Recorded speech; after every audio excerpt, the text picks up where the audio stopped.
tout au long de la journée, on a vu, plusieurs choses.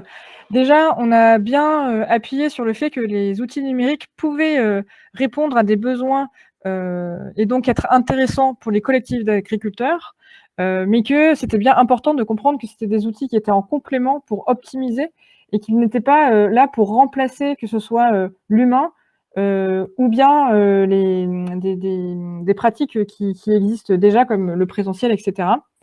Que malgré les intérêts des outils numériques, il y a quand même certains freins à lever pour vraiment, pouvoir, utiliser, ces outils à leur potentiel.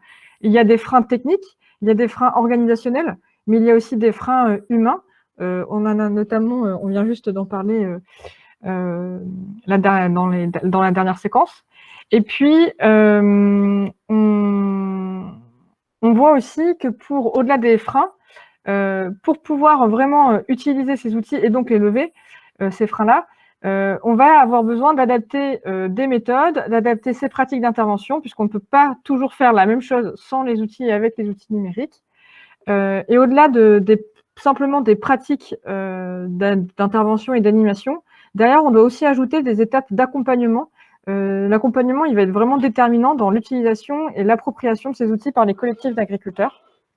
Et puis, on a vu, tout au long de la journée, enfin, on a essayé de vous donner quelques clés et surtout de vous donner accès à des outils, qui pourront donc, vous aider à mettre en place ces outils et à mettre en place ces éléments.